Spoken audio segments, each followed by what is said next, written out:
The marshes of Hungary are filled with smoke. The fortress of Szigetvar trembles under the thunder of Ottoman cannons.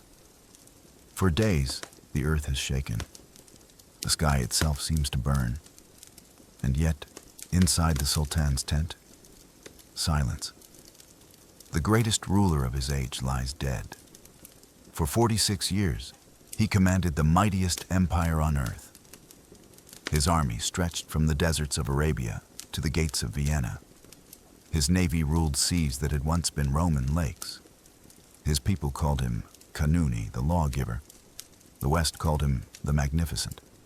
His name was Suleiman, but his soldiers cannot know. Not yet. If word spreads, morale will collapse, and the siege may fail. So his body is placed in a chest of ice, his death hidden until victory is secured. This is the story of a boy who dreamed of Alexander and became greater. A sultan of conquest and justice. A man torn between empire and love. This is the story of Suleiman the Magnificent and the golden age of the Ottomans. Suleiman was born in 1494 in Trabzon on the Black Sea. His father was Prince Selim, his mother Aishi Hafsa Sultan. As a child, Suleiman was educated not only in war but in wisdom. He read Persian poetry. He memorized the Quran. He studied the great thinkers of antiquity. And he adored tales of Alexander the Great, dreaming of an empire to rival his. But above all, he was raised to believe he was destined for greatness. His tutors described him as intelligent, calm, and observant.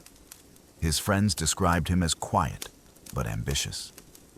In 1512, his father seized the throne as Selim I, Selim the Grim. Selim was ruthless. He expanded the empire southward, conquering Syria, Egypt, and the holy cities of Mecca and Medina. When Selim died in 1520, Suleiman became sultan at the age of just 26. Few in Europe believed he would last. To them, he was young, untested, inexperienced. But they would soon learn. The boy sultan was unlike any ruler they had ever faced. Suleiman's reign began with thunder. In 1521, he marched north to Belgrade, the key to Central Europe. For decades, Belgrade had resisted Ottoman attack. Its walls were thick, its defenders were fierce. But Suleiman brought with him new cannons, designed to smash stone like clay. After weeks of pounding, Belgrade surrendered. Europe was shaken. Next came Rhodes. The island was home to the Knights of St. John, Christian warriors who had once fought in the Crusades. They were skilled, fearless, and deeply hated by the Ottomans, for they preyed on Muslim ships in the Mediterranean. In 1522, Suleiman besieged Rhodes with 200 ships and 100,000 men. The battle was brutal. The walls crumbled. The defenders, starving and diseased, fought with desperate courage. But Suleiman respected their valor. When the knights finally surrendered, he granted them safe passage to Malta. Even his enemies would remember his honor. But his greatest victory came at Mohacs in 1526. The Kingdom of Hungary stood proud, confident that its knights could withstand the Sultan's forces. But when the two armies clashed, the battle lasted less than 2 hours. The Hungarian cavalry was crushed beneath Ottoman cannon fire. Thousands drowned in the Danube as they fled.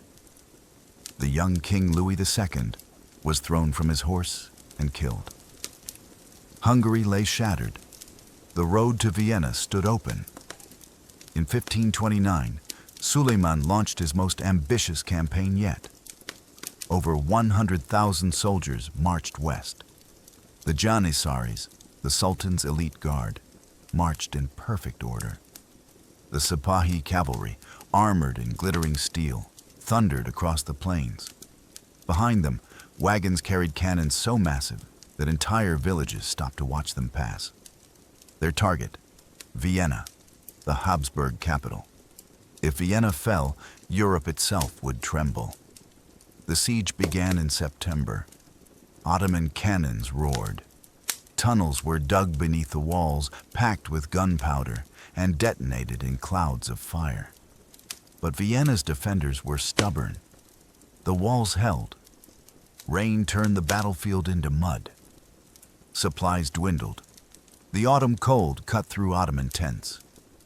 For the first time, Suleiman was forced to retreat. The dream of conquering Central Europe had slipped away. But the message was clear. The Ottomans were the greatest power in the world, and their Sultan was a man of destiny. If the Ottomans could not conquer Europe by land, they would dominate it by sea. Suleiman called upon one man, Barbarossa Hayreddin Pasha, the greatest admiral of his age. Barbarossa was a pirate-turned-commander. Under his leadership, the Ottoman navy grew into an unstoppable force.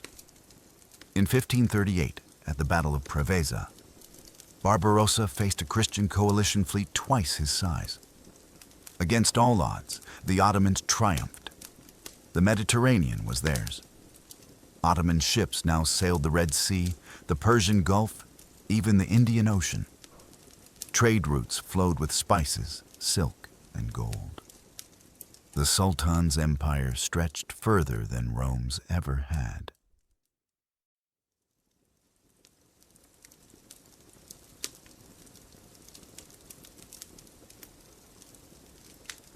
Suleiman the Magnificent was not only a conqueror of empires.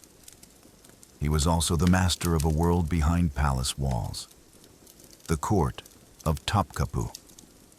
The Sultan's court was a place of ceremony, tradition, and immense power. Each morning, Suleiman sat in the imperial council, hearing reports from his viziers. Each decision he made rippled across 3 continents. A stroke of his pen could grant life or bring death.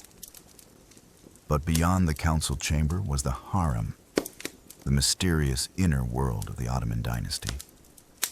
To outsiders, it was a place of silks, jewels, and whispered secrets. But in truth, it was a political machine, shaping the empire from the shadows. It was here that Suleiman met the woman who would change his life. Hürrem Sultan. Born far away in Ukraine, Hürrem was captured as a young woman and brought as a slave to the Ottoman palace. Yet she was no ordinary captive. She was intelligent, ambitious, and unafraid. Most concubines passed quietly through the Sultan's chambers. But Hürrem captured Suleiman's heart completely. Against tradition, he married her, a shock to the empire. Never before had an Ottoman sultan taken a harem woman as his legal wife. Their love letters still survive. In them, Suleiman calls himself your slave and writes verses filled with passion. My very own Hürrem, my one and only love, my everything. I burn with longing for you, but love in the palace was never without danger. Hürrem's rise sparked jealousy and suspicion. She sought to secure the throne for her own sons, and to do so, she needed rivals removed. The first was Ibrahim Pasha, Suleiman's childhood friend and closest companion. Once a slave, Ibrahim had risen to become Grand Vizier, the second most powerful man in the empire. Together, Suleiman and Ibrahim had shared victories and dreams. But whispers began to spread. That Ibrahim was growing too proud, that he called himself the Sultan of 2 lands, that he plotted in secret. One night, in 1536, Suleiman invited Ibrahim to dine with him. The 2 men spoke, laughed, and remembered old times. Then, as Ibrahim slept in the palace, guards entered his chamber. He was strangled with a silk cord. Suleiman had ordered his death. The empire awoke in shock. The man who had once been closer than a brother to the Sultan was gone. and Suleiman was forever changed. But the greatest tragedy came years later. Suleiman's eldest son, Mustafa, was the pride of the empire. Beloved by the army, admired by the people, Mustafa was strong, just, and charismatic. Many saw him as the rightful heir. But Hürrem feared Mustafa would overshadow her own sons. Rumors of rebellion reached Suleiman's ears, whispers that Mustafa plotted against his father. In 1553, on campaign in Anatolia, Suleiman summoned Mustafa to his tent. The prince entered with pride, expecting to prove his loyalty. Instead, guards seized him.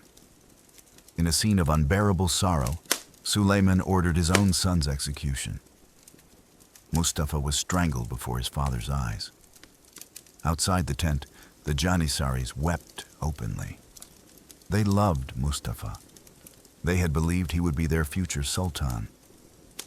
From that day, Suleiman was never the same. The man who had conquered cities and crushed empires was now haunted by grief. His poetry turned darker. His gaze grew heavier. He had preserved his throne, but lost his soul. And yet, amid this turmoil, his empire reached dazzling heights of culture. The architect Sinan built the Süleymaniye Mosque in Istanbul, a monument that still crowns the city's skyline. Scholars, artists, and poets thrived under the Sultan's patronage. The court of Suleiman was a paradox, a place of glittering beauty and crushing tragedy, a palace of love and betrayal, loyalty and suspicion, faith and ambition. It was here, more than on the battlefield, that Suleiman revealed himself not as a conqueror, but as a man. By the 1560s, Suleiman was old. His beard was white, his body frail, yet his eyes still burned with the fire of a conqueror.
By the 1560s, Suleiman was old.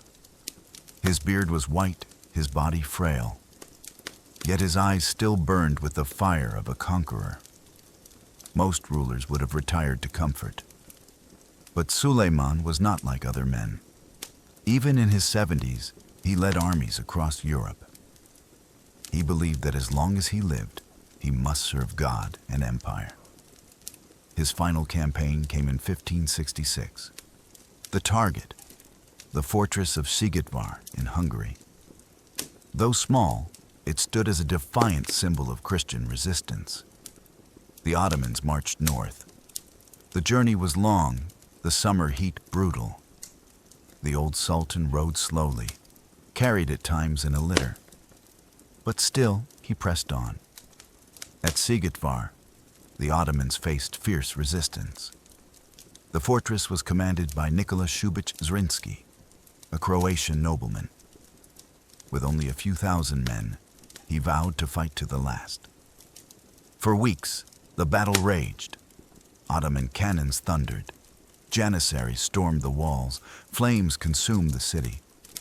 Still, Zrinski refused to yield. Inside his tent, Suleiman grew weaker. Fever consumed him. His doctors knew the end was near. On the night of September 6th, 1566, Suleiman the Magnificent, Sultan of the Ottomans, master of 3 continents, passed away quietly. He was 72, but his death was kept secret. The Grand Vizier ordered his body placed in a chest of ice. The army must not know, or panic would spread. For days, Suleiman's corpse remained hidden, while his soldiers continued the siege. Finally, Sigitvar fell. Only then was the truth revealed. The Magnificent was gone. The funeral procession carried his body back to Istanbul. Crowds lined the streets, weeping. They had lost not just a ruler, but the embodiment of their empire's greatness. Suleiman's reign had lasted nearly half a century. He had expanded the empire further than any Ottoman before him. He had written laws that guided his people for generations. He had inspired architects, poets, and artists. But above all, he had left a legacy of contradictions. He was a conqueror, yet a poet, a ruler of justice, yet a father who killed his own son, a man of love, yet a man haunted by loss. Europe remembered him as the Magnificent. His people remembered him as the lawgiver, and history remembers him as one of the greatest rulers the world has ever known. After him, the empire would endure, but never again would it shine so brightly. This was the golden age of the Ottomans. When Suleiman died in 1566, he left behind an empire at its height. His armies had marched across Europe, Africa, and Asia. His navy ruled seas once dominated by Rome. His court glittered with art, poetry, and architecture.